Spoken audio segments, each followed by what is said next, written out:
Welcome back to my channel, Beautiful Minutia. If you're new here, my name is Tiffany, and today I'm going to talk about some 5-star predictions. So if you're newer here, you might not know that I actually do quarterly 5-star predictions. I used to do them annually, but then I'd forget that I was supposed to read the books until it was too late. So now at the beginning of every quarter, what I do is I look at my plans for the next quarter and pick a few books that I think are just going to knock it out of the park. I'm not one of those people where once I've said a book is going to be 5 stars, or I think it's going to be, I hype it so much in my brain that there's no way that it can be, because I've definitely had some 5-star predictions be accurate before. So what I'm going to do in this video is I am going to spend some time talking about the books that I thought would be 5 stars in the second quarter of the year, and then making some predictions for the third quarter. So I had 3 books that I predicted were going to be 5 stars that I really hoped would be. And it can be a little bit dangerous when you're making these 5-star predictions, considering 2 of the 3 authors that I had on this list are authors I'd not read anything from before.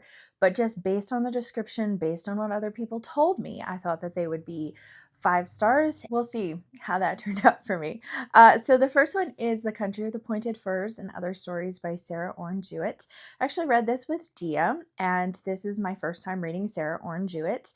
I had had a lot of people tell me that the writing was just stunning and beautiful, and it's set on the coast of Maine, takes place during the summertime, so it really felt like a great book to read. I read it in June, and unfortunately I was pretty disappointed with this. It was very episodic, which is fine because some of the books that I've read in the last year or two that have felt a little episodic have ended up being favorites, like My Antonia or Dandelion Wine. So there are certainly like really books that I just love. So it being episodic is not a downfall for me.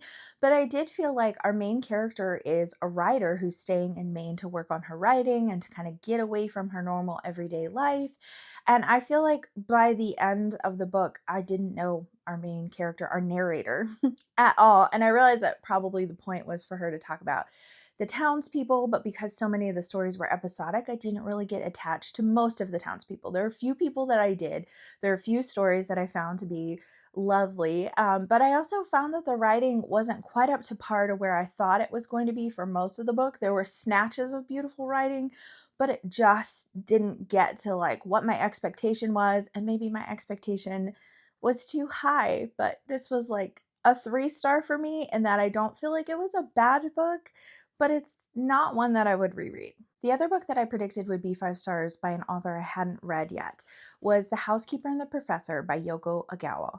And I have been loving Japanese cozy literature lately, and so I thought that this would kind of fall into that. It's really not. It's more literary fiction, but because it's so relationally based, it does kind of have a little bit of that cozy feel. So this book is about a housekeeper, as you might imagine, who goes to keep house for a professor who has been in a terrible accident decades before, and now he only has like 80 minutes of memory, and then it will reset. His short-term memory is terrible. So she ends up coming to know him and to love him, and bringing her small son with her, and just like the relationship that develops between them. There were moments that I loved this book, like truly. There were moments that I was just like, oh, that's so beautifully written, and I loved the relationships. But the professor is a professor of mathematics, and as a result, there's a lot of math in this book. Like, a lot. And it's not just math written about in the abstract. It is like the equations written out. And I read this with my in-person book club, and one of my friends listened to this on audio, and she's like, it was painful on audio because you couldn't just skim over the equations. The whole thing was read out to you. So here's an example. Like, can you imagine that being read out loud to you? That would not be very pleasant. But it goes into like not only like the equations, the solutions to the equations, how you get to that solution.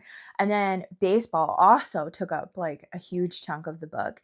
And I'm not really a huge sports person in general, but the only sport that I've ever really consistently watched and kind of like understand and enjoyed is football. I've never enjoyed baseball, like watching it, going to games, which I have gone to like one game, and I'm just not really a baseball fan. And so as a result, that kind of tied in with the math stuff with all the statistics of the players and all those kinds of things. But those two elements were so pervasive in the book that it made the book a lot less enjoyable for me than it would have been if we had talked about those things in the abstract rather than having every little thing spelled out on the page as the housekeeper and her son, kind of fall in love with math the same way that the professor does. This one was more of like a 3.5 to 4 star. So it was higher than The Country of the Pointed Firs. And I would potentially maybe read this one again, but it was just too much math. The next one that I'm going to talk about is by an author that I've read before and loved. And one of her books actually made it into my favorite books of the year last year. So was really, really hoping that this was going to be 5 stars, especially because I have some people that I align with pretty closely that just like love this and it's their favorite of her works. And that's Mary Stuart's Thorny Hold. And so this is very different from a lot of her books. And I knew that going in, that it was going to be quieter, that it wasn't going to be as suspenseful or like creepy as Nine Coaches Waiting, which was my favorite that I read from her last year and is still my favorite of her works, even though I've read a couple of them this year. So I knew it was going to be slower. It's about this woman who inherits an estate from her second cousin. It's her mother's cousin, I think.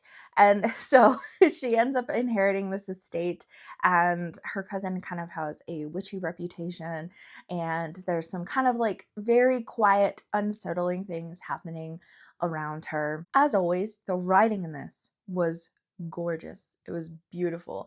Mary Stuart can write a setting like nobody else. Like her setting is like a character in of itself. And I did feel like the setting of Thorny Hold was really, really well established and really well done. I found myself not being very interested in the plot, especially the romantic subplot, because there's always one of those. She kind of writes more romantic suspense.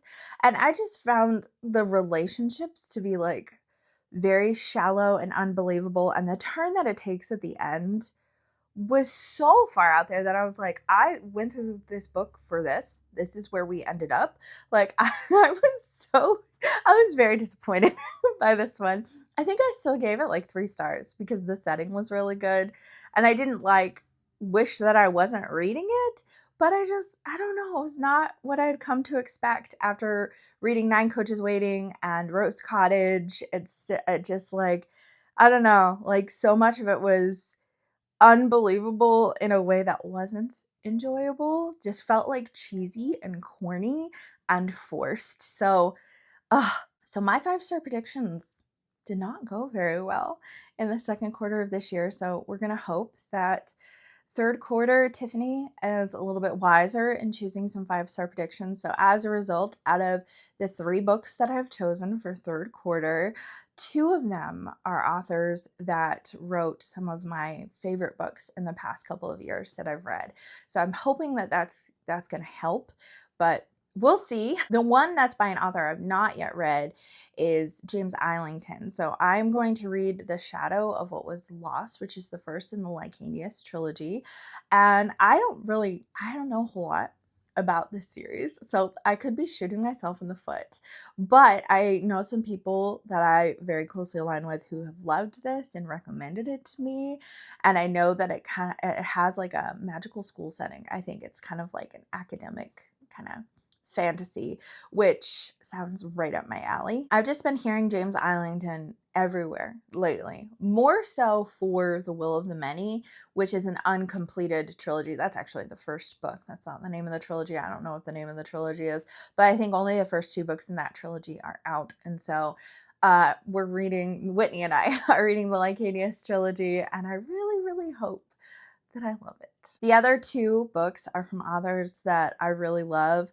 The first one I would consider a favorite author because I've read more of his stuff. So Fahrenheit 451 by Ray Bradbury. I'm reading this in September for my birthday month.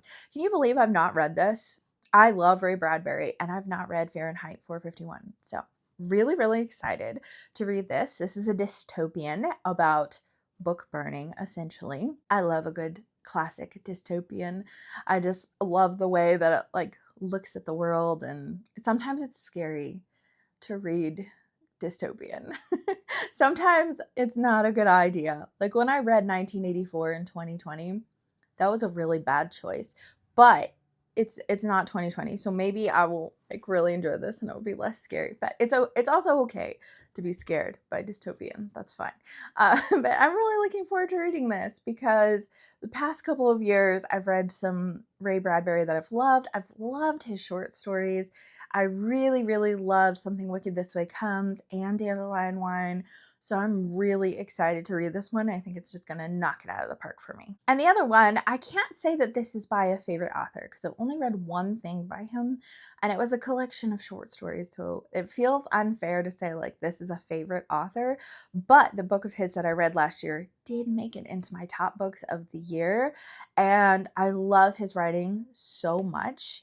And that's Wendell Berry. So I want to read Nathan Coulter. I'm going to be reading this in August, and I'm definitely going to be like reading this for the debut novel space on the Summer Book Bingo board. If you haven't seen my announcement for Summer Book Bingo, I'll post that video so you can check it out because it runs all summer long and it's not too late for you to jump in on it. But anyways, I'm really excited to read this one because Nathan is a character in some of the short stories that I read because I read his collection called Fidelity last year with my book club. We were looking for a Kentucky author to read together. It was really perfect to read that, and I just loved it. So I'm really excited to read more Wendell Berry. I also own Hannah Coulter, so I want to read Nathan Coulter and then Hannah Coulter like shortly on the heels of that.